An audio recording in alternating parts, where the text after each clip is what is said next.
Okay, so we're going to use the wand here, stick, dowel rod, broomstick handle, whatever you got, to facilitate proper mechanics, not just of the shoulder here, but we're going to think about using our body, that fifth wheel in our core, and use our shoulder blade. And those things, of course, work better when we're simulating actual use of the arm and the hand when the arm and the hand is in the proper position because of muscle memory. It's going to trigger the brain to better control those things, even though it may not be doing it on its own. So it'll give you the means to adjust those while still supporting your arm with the wand using your other and less involved arm to help out. So what I'm going to do here is I'm going to simulate, say if I have trouble reaching out in front, these are the kind of posture wheels here, the scapular wheels. So if I'm going more out in front, like flexion, when the hand goes up, the shoulder blade needs to pull down. So I can reinforce that by shifting my weight, driving down here, kicking back through my hip, leveraging, getting my core involved and back in my glute, and I can leverage through my body here.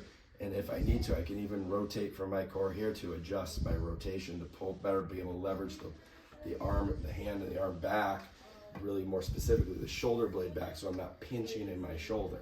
Now I can also go out to the side here, like if you're doing this motion like a snow angel, with a little bit of support, make sure it's not painful. And again, I can actually shift my weight to get better leverage from my lower half of my core and rotate my shoulder blade like this. So the third one here is in a diagonal, and for this, if you want, you can actually step out in that direction. So I'm at this kind of diagonal because I have that support system underneath, and I can come across like this.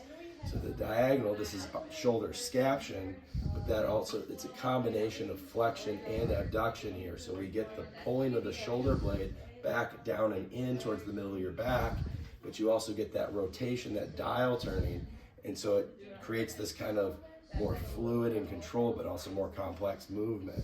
So this is more functional for most people, like when you reach up to get something out of a cabinet or something like that. So I can reinforce that. So functionally, the last two things we're going to get here are more of like these functional patterns of like if I'm reaching behind my head, so I can kind of flow through as I shift my weight, support, and get that turning of the wheel here. And I can bring this other arm across so I can still support and guide that movement of reaching behind my head. Same thing for my back, same thing. Come in the same direction, just the rotation of my shoulder blade is going to change. It's more upward for going behind the head, more downward for going back here. And you can flow, and with my thumb up in this one, and I might change my direction here, more thumb down, which is a more natural way to reach behind your back. So you can really mix and match those things and simulate a lot of functional activities that way. Okay.